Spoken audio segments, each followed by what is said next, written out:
the paleontology. So the case made by the scientist is that the evidence of fossils shows that you have human evolution. And they trace out a history of human evolution from an ape-like being called Australopithecus up through various stages to supposedly modern man. And they will say that about,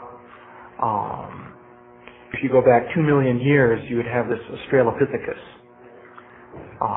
They identify two types, basically, of Australopithecus: robust and gracile, which means lightweight.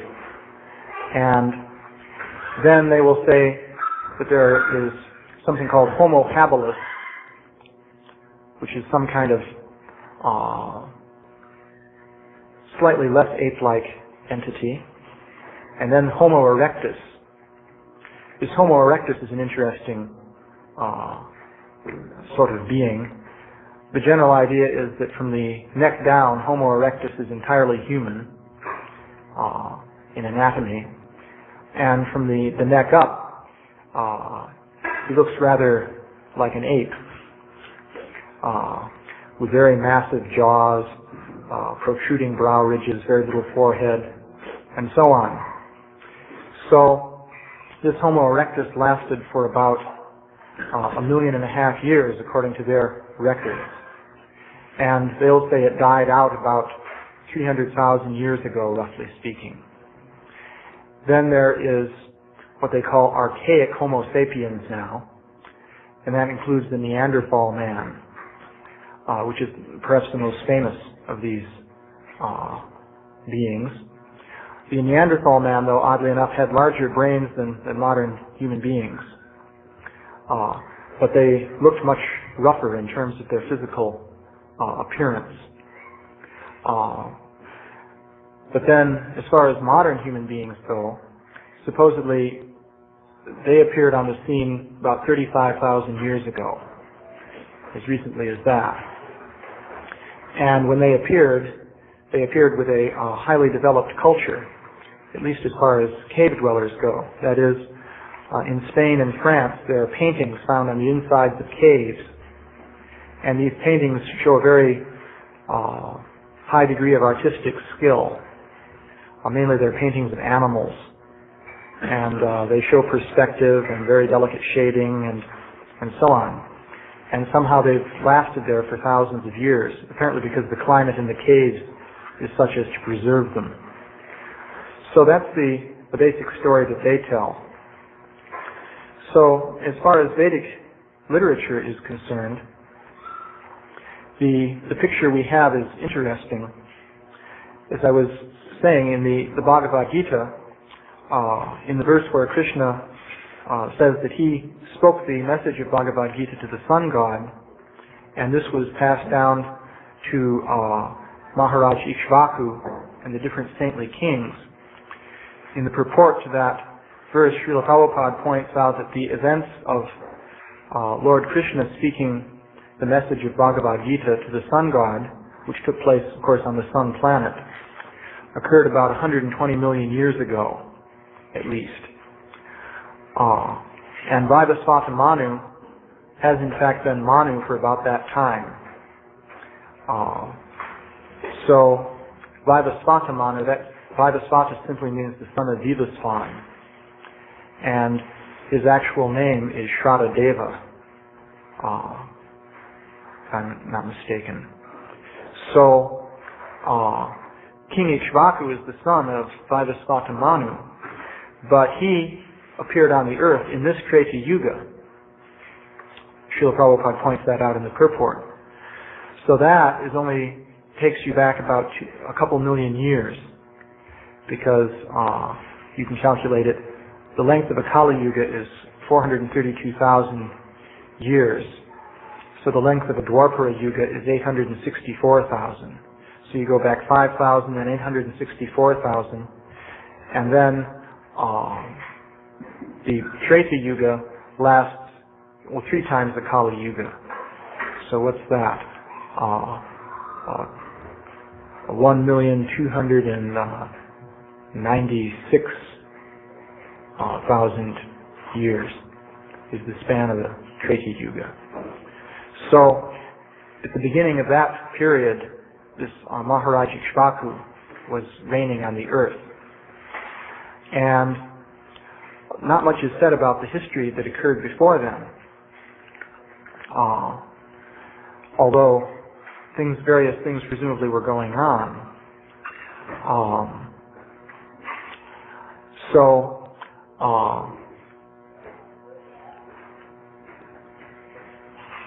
During that period of Treti Yuga, there's the advent of Lord Ramachandra, who appeared in the dynasty coming down from Maharaj Ikshvaku, which was called the dynasty of the sun god, because Ikshvaku was the son of Vivasvan, who was the son of the sun god.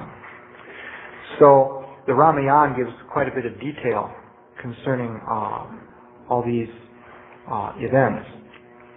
And interestingly enough, it describes a situation on the earth in which there was very elaborately developed civilization, but at the same time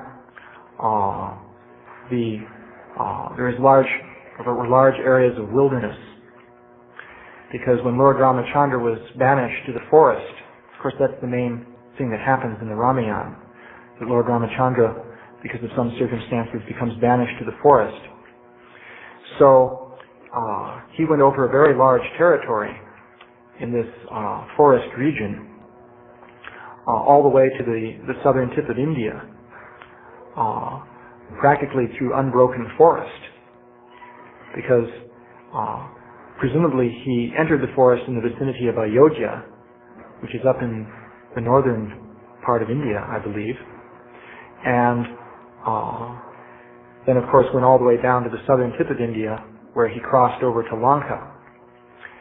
So he encountered various races of beings that were half human and half ape, or which were monkey-like in form.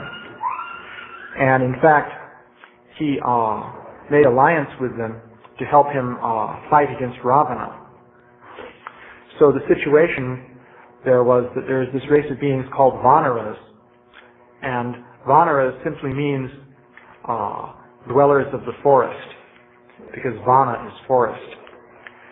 So they were essentially like monkeys, you might say, but they were intelligent and they could speak, and they had some social order.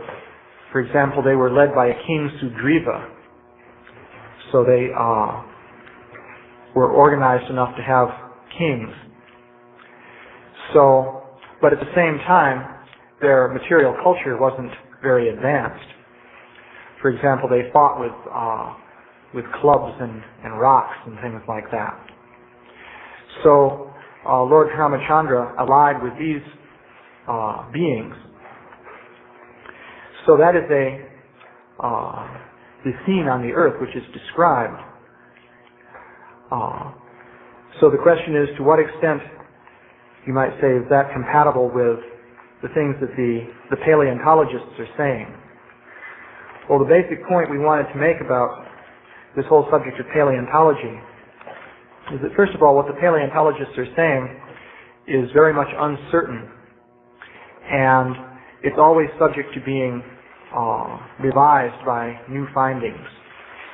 For example, in the magazine here, we have a discovery from Mexico of projectile points, that is like spear points, which were dated to be 250,000 years old. Now these spear points are the same type that are associated with modern man in Europe about 35,000 years ago. And that's supposedly when modern man first appeared. And supposedly, human beings didn't come into the New World until modern man appeared and migrated up into the north and learned how to live in the Arctic region, and then crossed over from Asia into Alaska, across what they call the Bering Strait land bridge, and then filtered down through North America and down into South America. So the standard date for that is about 13,000 years for the first appearance of man in the New World. And in fact, not too long ago, there was an article in Nature which reaffirmed this, that some people had been claiming that man was older in the New World, but the article said man has only been in the New World since the Holocene, which means, well, that's about 15,000 years. So here we have a find of these spear points in Mexico, which are dated at 250,000 years, which is quite different. And the find was not made by some kind of anti-scientific person who was out to disprove evolution or something like that. Actually, the things were found by an archaeologist, but weren't dated by her. She just identified them in that area of strata. And then later, a dating team from the U.S. Geological Survey went through and dated the strata. And they came up with a figure of 250,000 years. And at that point, it became clear that there was a problem. Actually, I don't know if they even knew that the artifacts had been found there when they did the dating. Maybe they did. Yes. They knew? Yes. So, in any case, the establishment rejected those finds, because a find like that would require quite a revision of the whole idea of evolution. To have modern man in America 250,000 years, when in the old world he wasn't there supposedly before 35,000 years. So that would be a big upset. So upsets like this are generally discouraged. And in fact, we actually called the lady who did the original investigation of these spear points, because we wanted to use a photograph in this magazine. You notice we didn't use a photograph. We used a drawing. But what happened was, actually Madhavendra Puri called her, and she said you could use a photograph if you give a date of 30,000 years at most for these spear points. But if you use the lunatic fringe date of 250,000 years, then you won't have my permission. So the interesting point is that nobody ever measured a date of 30,000 years. That's not experimental data. That was never measured. What they did measure was 250,000 years. But if you mention that, you're considered to be lunatic fringe. And if you mention this made-up date, which nobody measured, which nobody observed experimentally, then that's okay. So this is going on. That's a good thing to keep in mind. Or we have another find here, which is also curious. This was from Brazil, and it's a skull cap, which was found in Brazil, of a being just like the Homo erectus type being. Very thick bones and low forehead and so forth. So that was found in Brazil, but such things aren't supposed to be in the New World at all, but to speak of South America. So that also completely upsets the picture.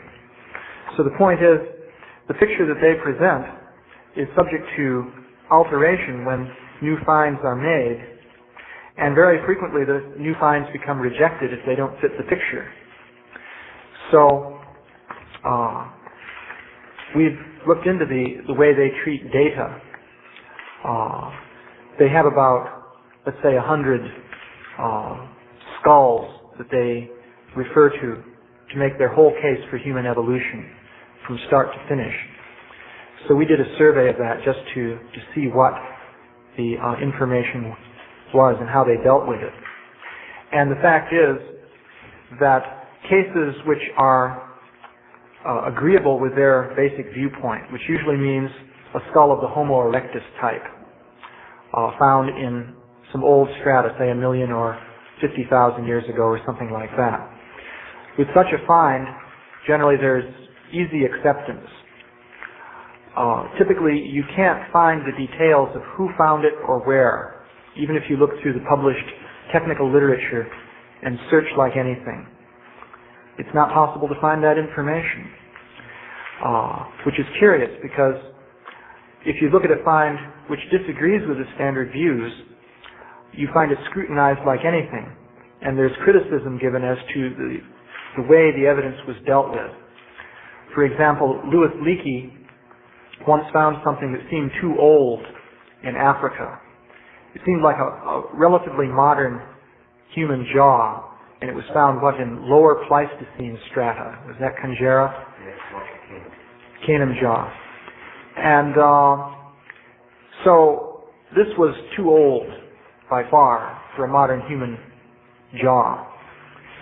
But he had found it in a certain area of strata. He actually excavated it from the rock himself. And he located the strata, observed all the strata above and below it, and exactly identified just where the thing came from. And he was supposedly a professional paleontologist and an expert in this whole field. So he gave this report in England, and this scientist named Boswell, however, insisted on accompanying him all the way back to Africa, and he required him to take him to the site and prove that he actually found it where he said he did. But then there was a series of mishaps, and he wasn't able to identify the site because it seemed that the camera with which he took pictures of the site had a light leak, so his photographs didn't come out. And he'd driven iron pegs into the ground to identify where the site was, but apparently the Maasai tribesmen had dug up the pegs to use as spear points. So he couldn't find a site. So therefore he was absolutely blasted in the pages of Nature magazine. And his whole find was rejected.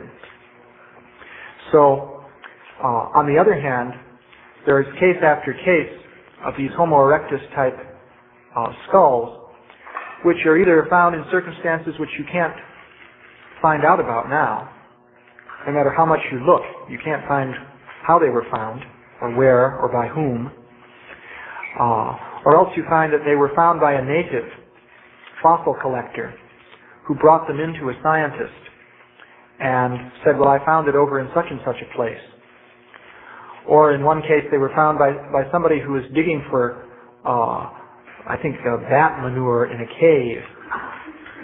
And he found it and brought it into some scientists. Or in another case, it was found by Greek villagers in a cave, but nobody can say just where the cave was. They're not sure what cave it was, actually. But these are accepted. So a basic point is that the whole treatment of evidence is unreliable. So there are other cases which do exist in which there was all kinds of testimonial evidence concerning the exact situation of the find, but then the finds are rejected. So the situation is quite problematic. However, it's also true that in the Vedic literature there's description of a situation in which there were intelligent ape-like beings living. So, of course, one cannot say that the things they're finding correspond to those beings. That would be completely speculative. But there's certainly room for other ways of looking at the past than the current scientific picture. And in this magazine we brought up another curious point here, namely that there are even reports of sort of half ape, half human beings living today in the area of Central Asia, from Mongolia to the Pamir Mountains in that area, which is pretty far from civilization.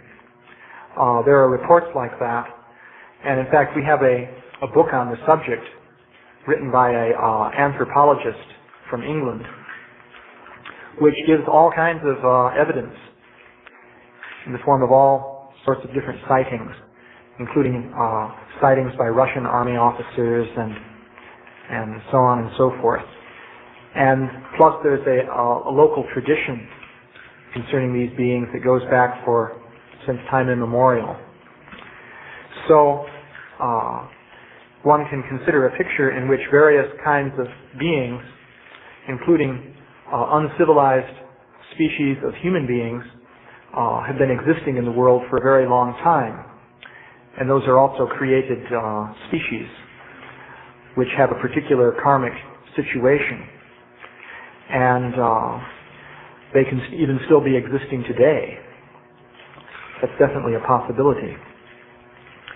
So that's the basic point we're making here. Are there any questions or comments? Yeah? Is Śrīla Prabhupada states that man originated in India? Well, not that man originated in India. The main civilization. The main civilization was always centered in India and radiated out from there.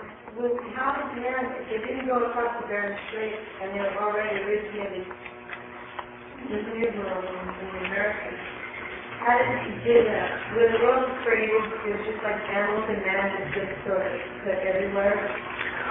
Well, you see, human beings came to the earth from higher planets. That is the viewpoint in the Vedic literature. King Ikshvaku is an example. He's the son of Manu. It's not clear perhaps exactly where Manu is living, but he's the son of the sun god who lives in the sun. So the grandfather lives in the sun and the grandson lives on the earth. So if a being is going to come down to the earth from the sun, then certainly such beings could easily travel all over the earth. That is, the first human beings who came down were more like demigods than human beings. For them to travel anywhere on the earth would be no problem. They wouldn't need ships, they wouldn't have to walk on the land. Probably they had sufficient mystic powers to just fly through the sky in the demigod fashion. So it's the idea is that lower types of human beings were descended from the higher types through a process of degradation. It's exactly the opposite of the evolutionary idea. So now there are various descriptions in the Bhagavatam. The thing is, the Bhagavatam does not give very much chronology. That's been pointed out. The purpose of the Bhagavatam wasn't to give a chronological record anyway. So the main purpose of the Bhagavatam was to take out sections from ancient histories which had a significance with relation to Krishna's appearance on the earth, or which dealt with the pastimes of some particular great devotee.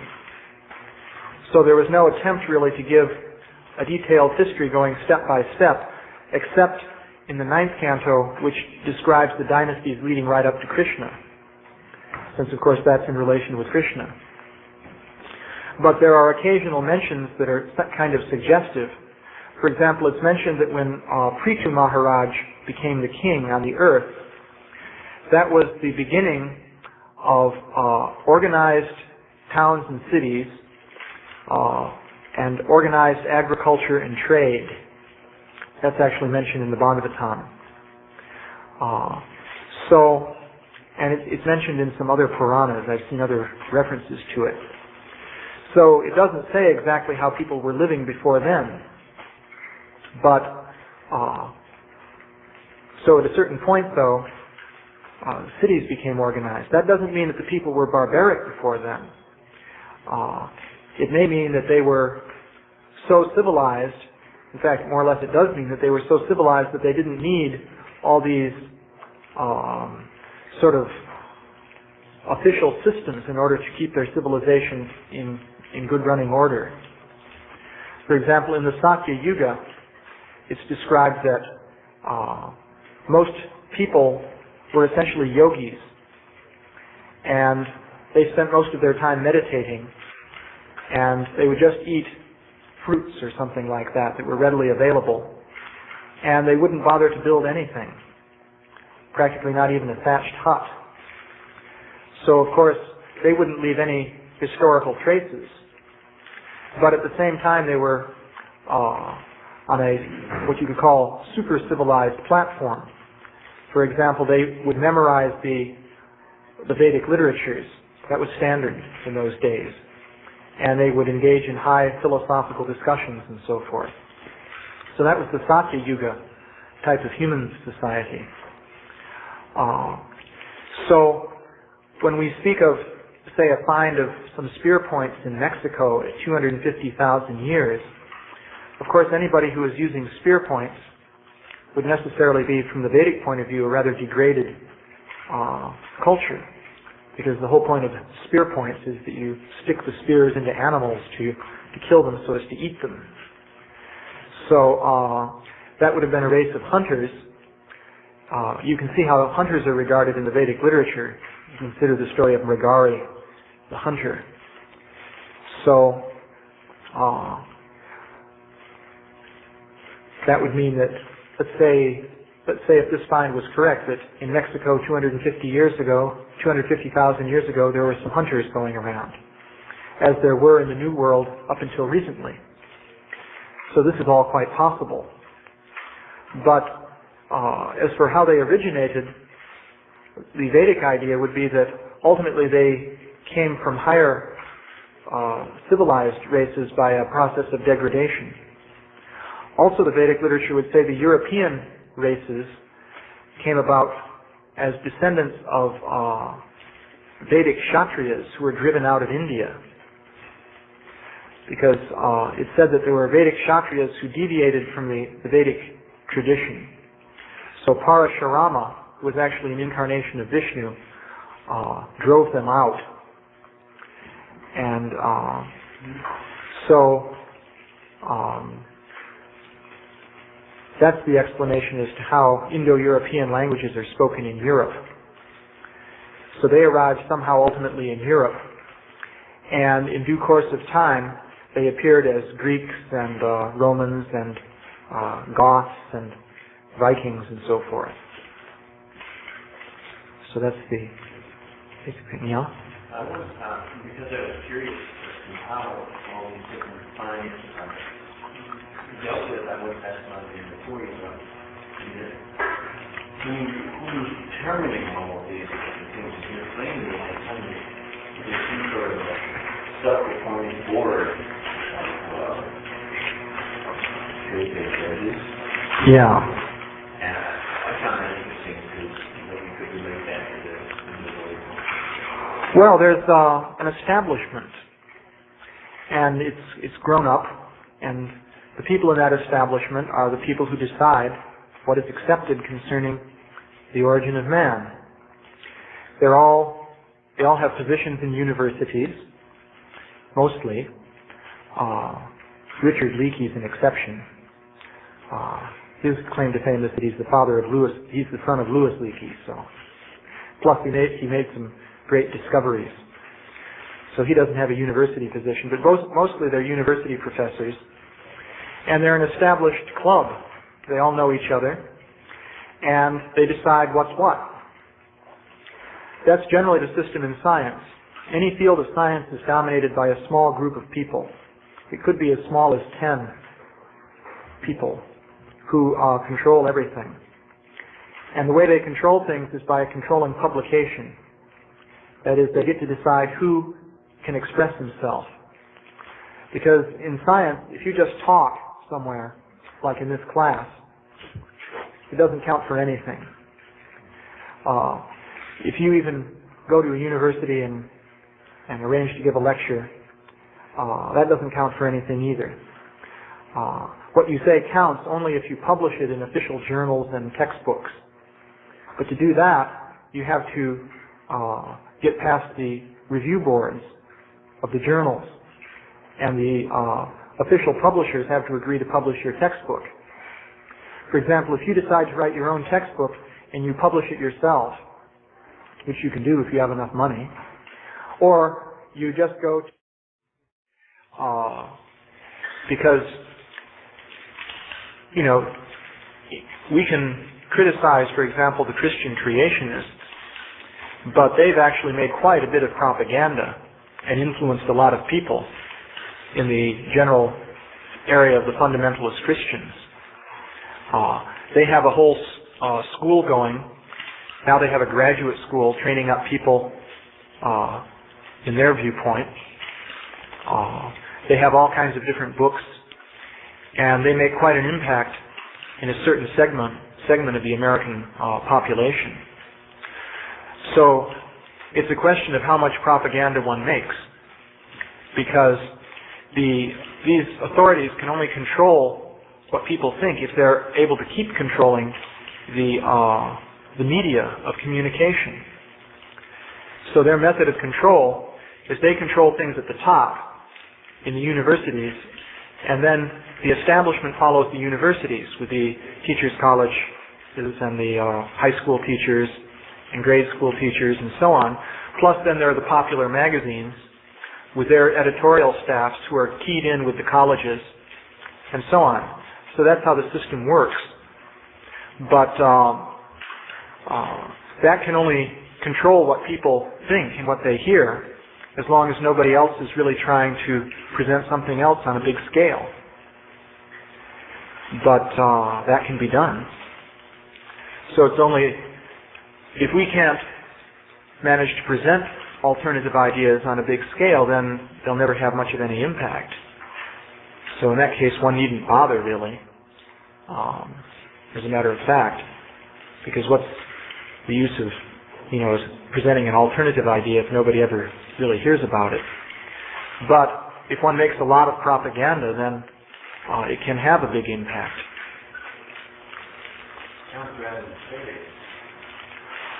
Oh yeah, there's politics.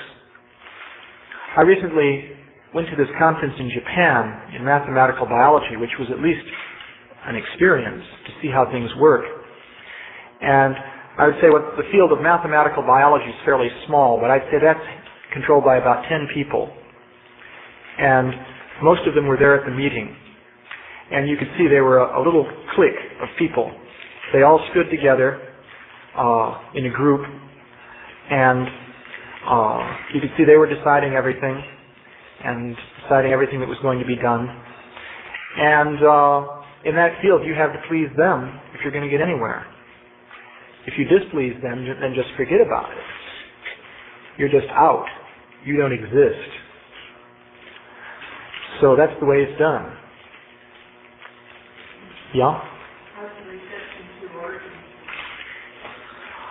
Well, as far as these official scientific groups is concerned, I don't think there's been any reception of origins. You see, their policy is that if something is small and it doesn't pose much of an obvious threat, then the best strategy is to ignore it. Because the idea is you give credit to something if you respond to it.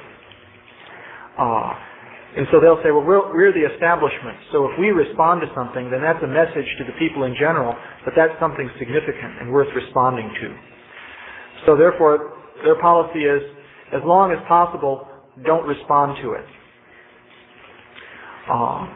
So they did this with the Christian creationists up to the point when the creationists started passing legislature in the U.S. Congress. Not the U.S. Congress, state legislatures, such as Arkansas and Louisiana. They passed bills restricting the teaching of evolution in schools, both in Arkansas and Louisiana. And they could do this because in those states there's a big fundamentalist constituency. So at that point, the scientific establishment changed its policy on the creationists, because up to then they'd been acting as though they didn't exist. And at that point, they started producing massive propaganda against them. But as far as origins is concerned, that doesn't exist. That's the situation, yeah. How much government intervention is involved in these groups of scientists who are deciding? Is there any like an independent thing? If you have these cliques of scientists? Well, it's tied in with the government nowadays. Since World War II, science has been tied in with the government in a very big way. but that mainly deals with physical science. Because when it comes down to it, the government is more interested in bombs than anything else. Evolution is significant, but bombs are what they're really concerned about.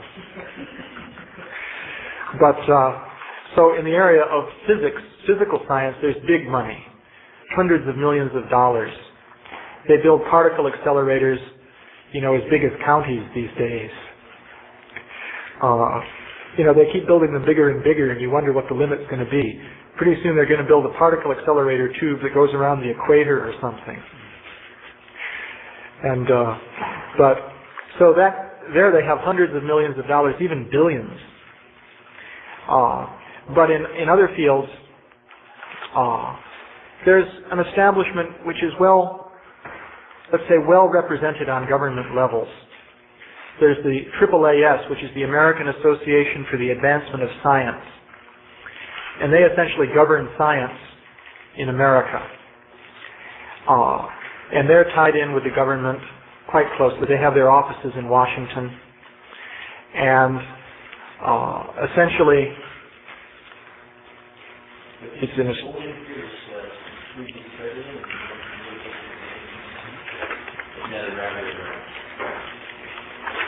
Well, cosmology, is only recently become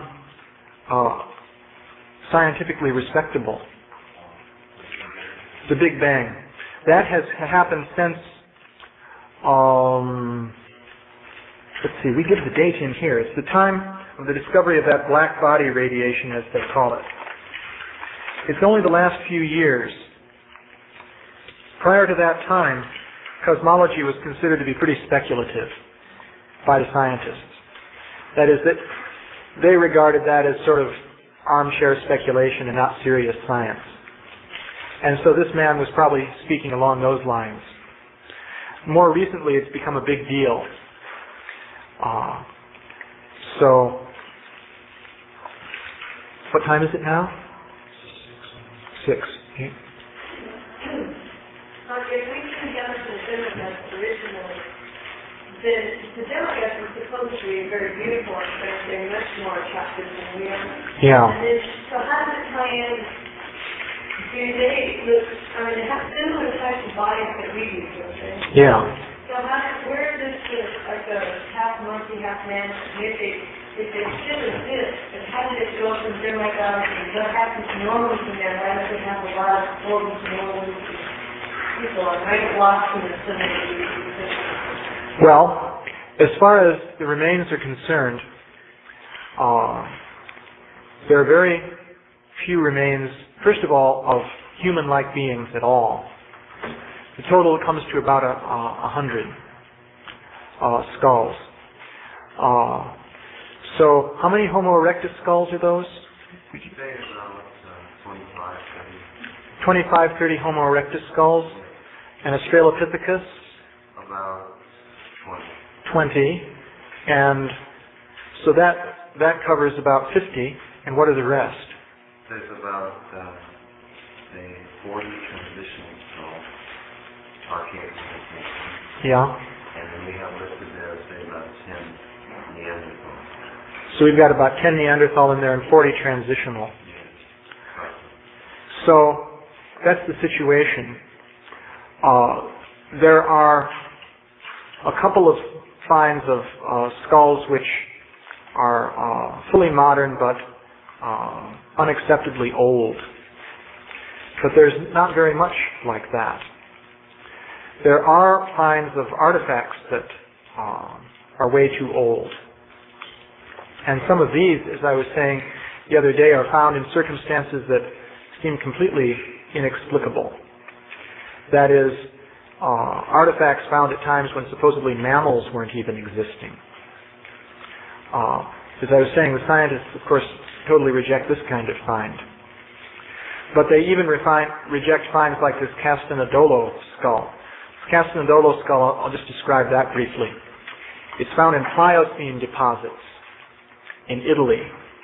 So Pliocene came before the Pleistocene, so that means more than 2 million years ago.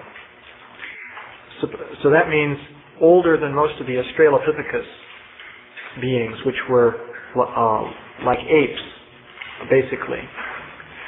So now the scientists will say that the reason they don't argue that the bones were found at the level of Pliocene strata.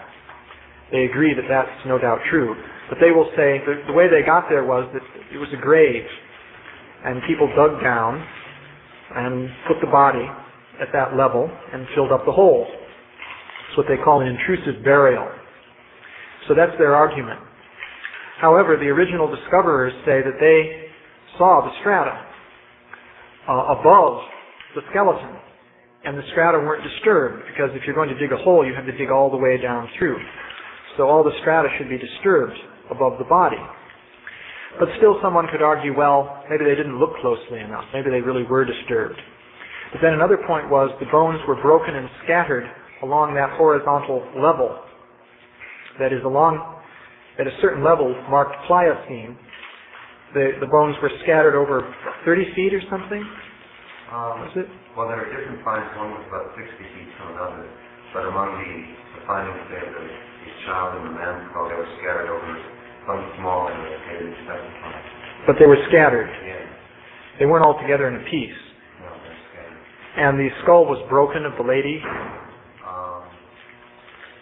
Yes. Yeah. So one can ask, if it was a burial, how did the body get like that?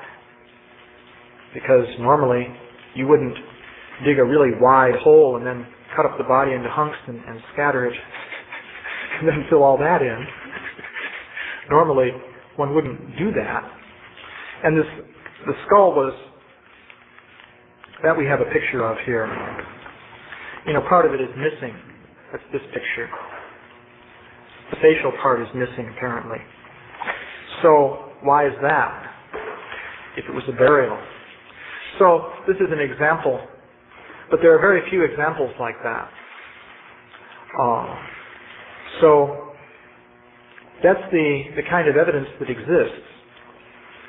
And there are, as I say, artifacts that are unusual, but there are very few of those also. That's the situation.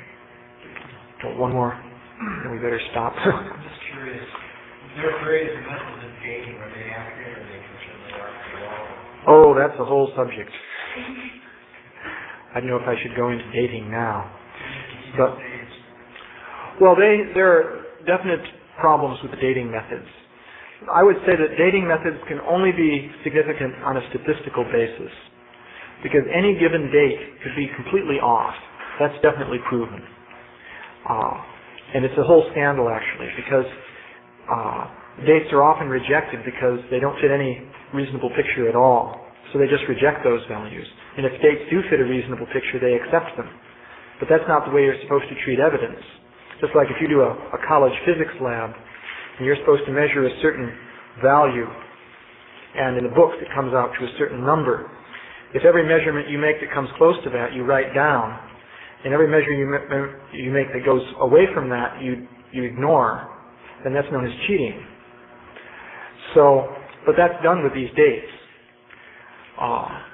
However, so if they have any significance, it's on a broad statistical level. That is, if you do 100 dates of one hunk of rock, and they average around a certain mean value, then that may tell you something. But one date doesn't tell you anything. I better stop here.